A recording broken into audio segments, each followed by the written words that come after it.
Big boy on the rails.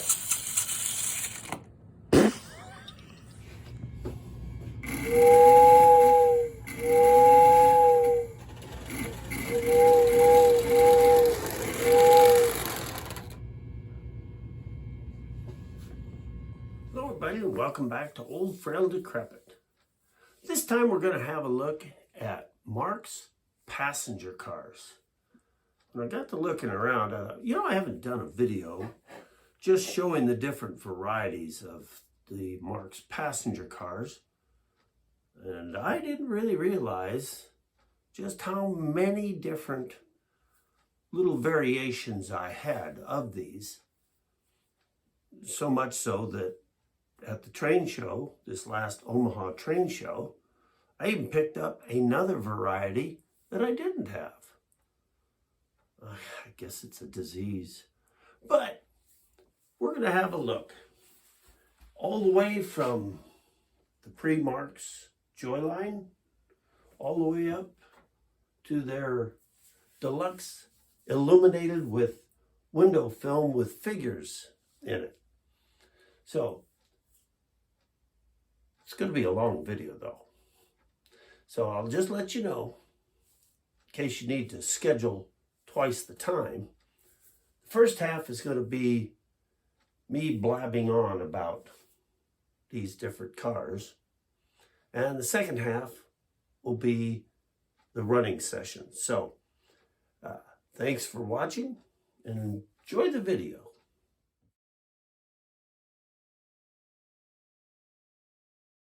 These are the Joyline passenger cars. This, of course, is the observation car. They've got the little red curtain at the back here. The orange roof, green, and you'll notice, and it's kind of faded, but there is the gold accents. Now that's something that Louis Marx himself suggested to Joyline that they add to the cars to make them stand out a little. And I bring that up because in making this video, I found out that I actually have a Joyline from before that time, and it does not have the gold accents. You can see, notice the 357 numbers filled in gold, and here it's just an outline in black. So these are the ones you're usually going to find. These are the little bit older, and these would have been made starting in the early 30s up through 34. And then in 35, Marx started introducing his own designs. So that was just something a little interesting that I found in doing that. Now you notice I've got quite a few of these cars, but some of the differences, these are a much shorter body and larger wheels. Now the couplers on them are the round holes, so it's more of a ring in a slot, or a ring in a tab. And the tab has kind of a bone T shape on the end. And to hook them up, you tilt it sideways and set it down in there. And that does keep them from coming uncoupled during running. So they do stick together very well. All right, we're going to start our look at the 6-inch passenger cars with the white lithoed 6-inch with the open windows. Now this particular one started life as a Joyline, or at least always had the Joyline couplers. Now to make it work with my other like cars, I did replace it with a Marx tab and slot. In fact, I think it was actually missing the coupler on it. But this is a lighted observation car. Now, I don't know if it actually had the lens in here or not. It didn't when I got it, so I've left it as I found it, other than the coupler. Now, this would have been the very early ones, been about 1935 when these would have come out, and they would have had the Joyline coupler in. This is actually a Marx designed car. Now, the Joyline cars were noticeably shorter and a completely different design. So this was a Marx design, and they followed this all the way up to 1974 when production ceased with this type of 6-inch car. Now, in all their production of their passenger cars, there were two names, Bogota and Montclair. Now the number did change further down the road, but these are what started it all. Now in my particular set, you'll notice when we run the video that I've got quite a few of these. They're not all what they seem to be, because this type of black litho on a red body was also used on a black frame, plain black frame. So again, if I happen to have gotten a orphaned lithoed frame, I put one of these bodies on it to make me a better set. Now also early on, there was this red frame. Now this particular observation car is lighted, and it has the window treatment inside. Of course, this one's coming loose. I haven't taken this apart to try and put it back together. But this red frame was made only in 37 and 38. But you see it has the hand applied, separately applied details. It's got the handrails on there.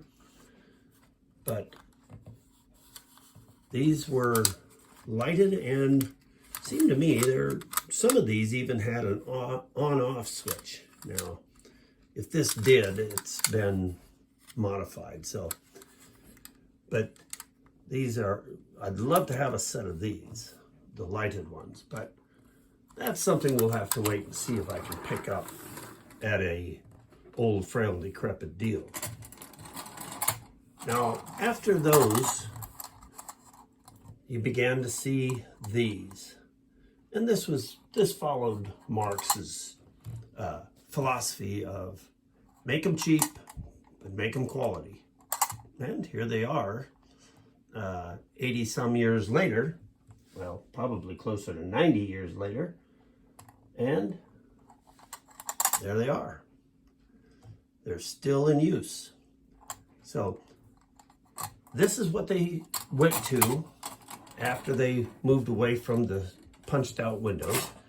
Now this is an interesting one here. It's on a silver frame, so it was just plating on that. Now that plated frame, that silver, that was found only in wind-up sets and only in 1939. So I have two of those, and usually those two I run with this observation car. But you can see some of the variation that Marx had in theirs. Now after that,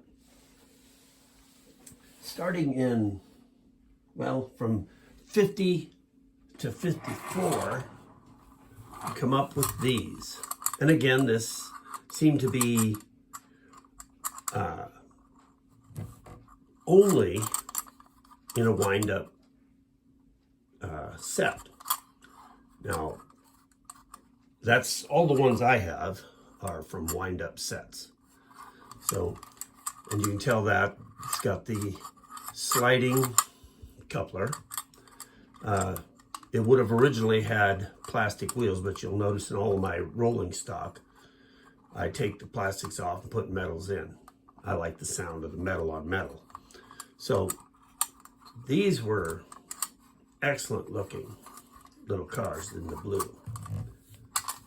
But again, they were only made for those 5 years. After that, you come up with these. Oh, probably should show the good side. Ah, there you go. See how nice shape it is? This is the green and yellow. And again, they would have been in the observation car, the Bogota, and the Montclair. This one here was from a wind-up set, and I think many of these were. But they look really, really good with the Seaboard diesel, which you'll see in the video. That's what I'm going to run it with. But you can see it keeps following that same pattern as far as the stamping. It's just the colors have been changed to protect the innocent. And this does happen after 70, 80 years. Now this one here, I don't have a date on. Maybe you know what the dates would be on this one.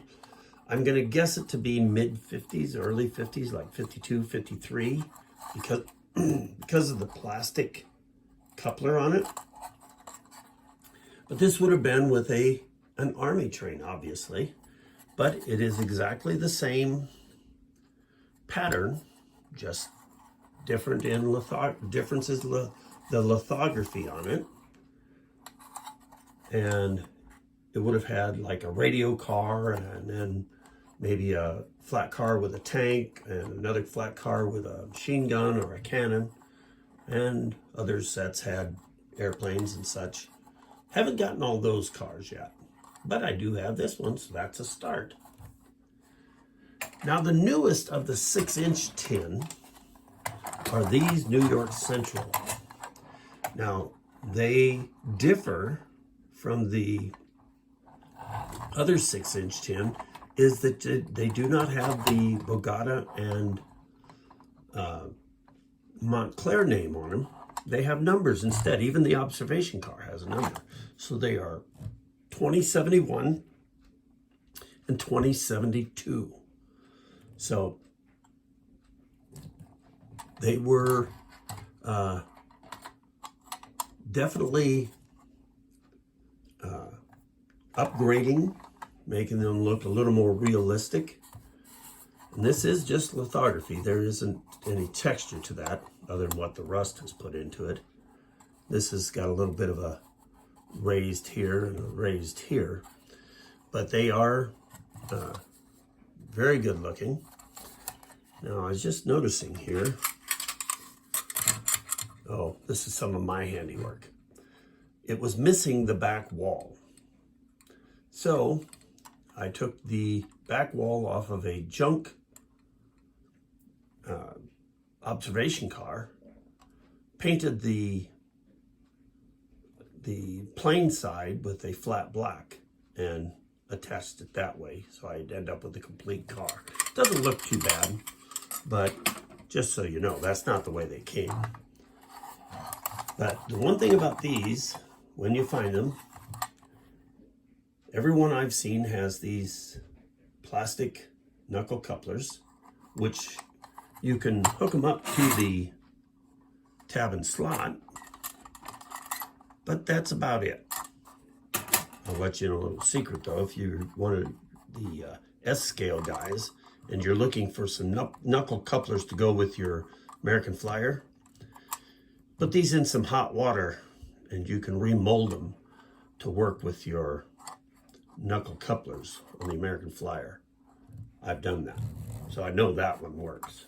These are early Marx punched out window passenger cars on the black frames. Now I just picked these up the Omaha Train Show.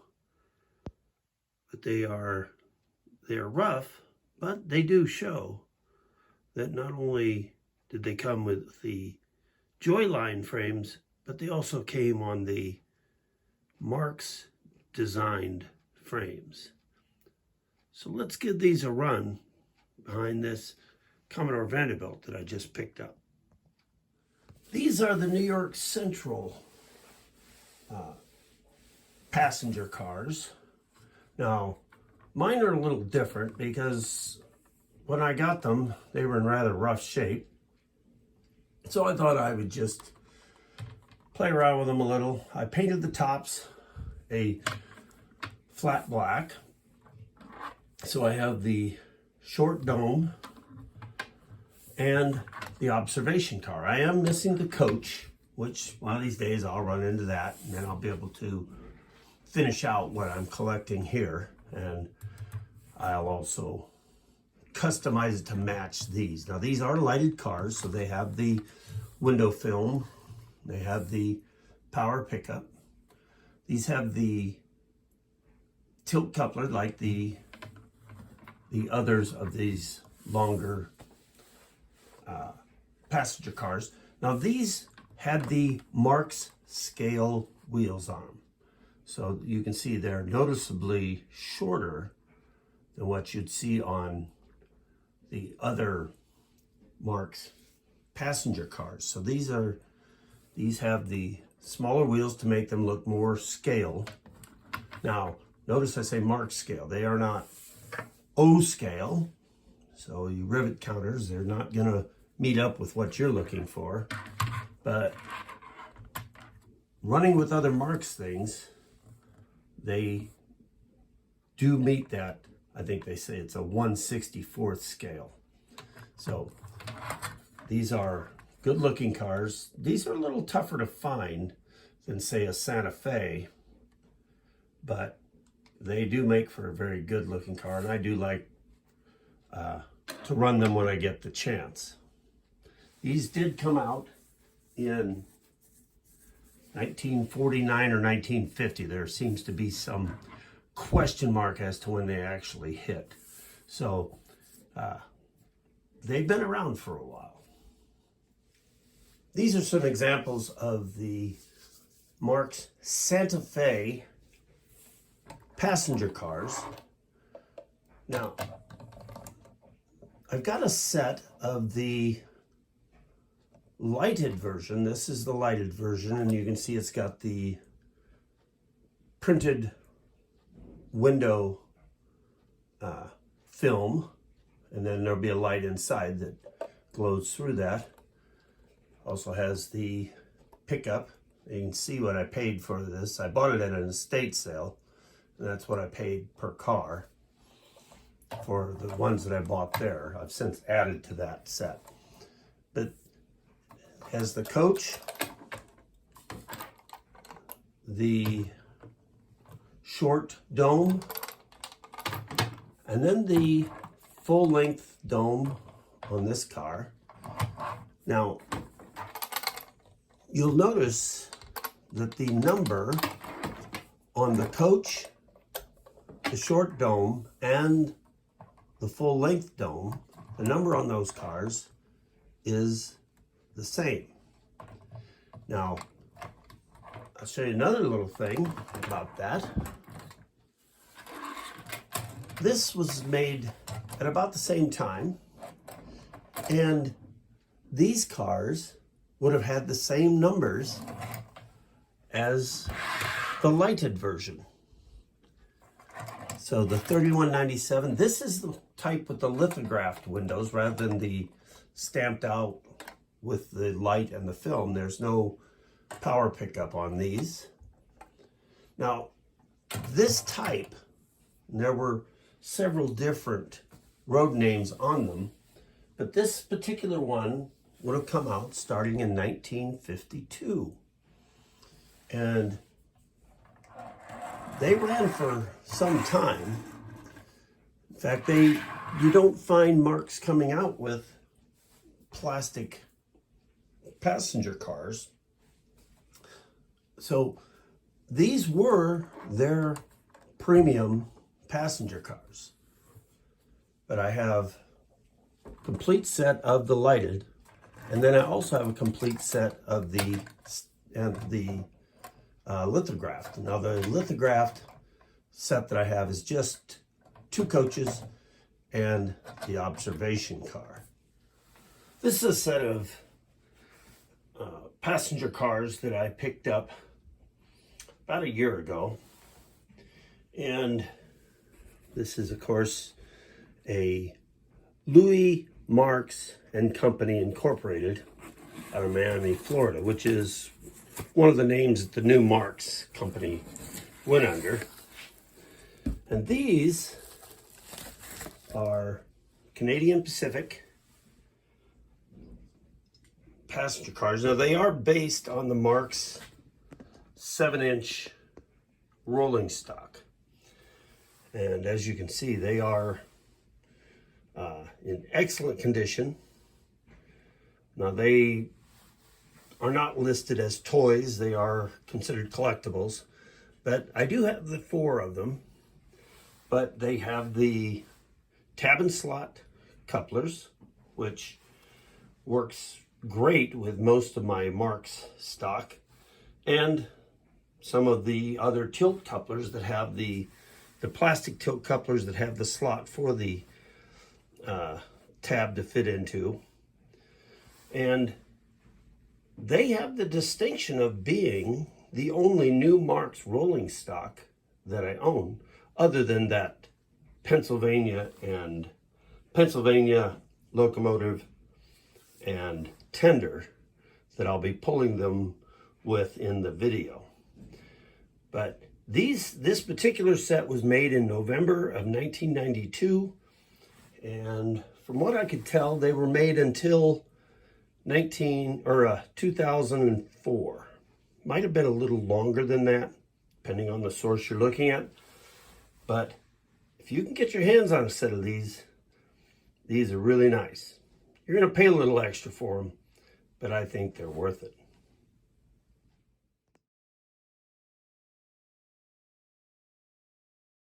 What we have here is the design that Marx introduced in 1934. Now, this isn't a very good example of it because it's a repaint that was incomplete by the former owner and completed by the current owner, who paints like a 3-year-old high on caffeine.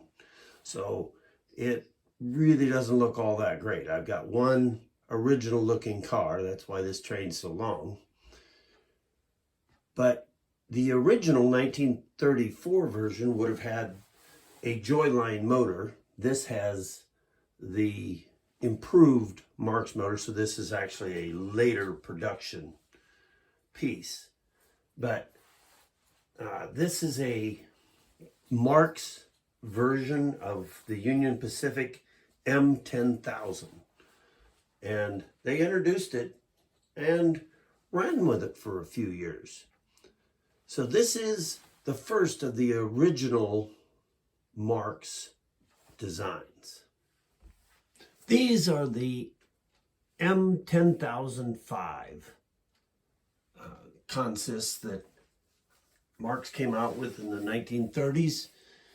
And again, it was a Union Pacific design that they ran. I think they called it the City of Denver. And what you see there in the yellow was more typically Union Pacific looking. That particular one, when I received it, was a wind-up set. And I'm pretty sure that's the only way that one came. I might be wrong on that, but in typical old, frail, and decrepit fashion, it now has a full motor in it, electric motor, so I can run it right alongside all the other stuff without having to do all that extra work of winding it up. The cars on these, now I don't have all of the cars that were available, but I do have the more common ones. I have the Omaha car, of course, Denver, another Omaha car, isn't that cool? And then the observation car is the Squaw Bonnet. Now, on this red set, I have the Squaw Bonnet, the Los Angeles, the Denver, and the Omaha. Now, these sets also came in a green with cream color. And I've also seen one with a blue top. Now, I don't know if that was actually production or someone cleverly making their own version, but obviously I'm not clever enough to make my own like that. But these are, again, early Marx, but they are some of my favorites. Now, they don't track as well as the M10,000. That's another thing. These cars do not have floors in them. So the shell is the entire car with a little platform right at the front and back for the coupling mechanism. But other than that, they are extremely light. And these M10,005s, this red one in particular, holds the distinction of being the only train that I own that has ever flipped itself off the track and landed entirely on its top.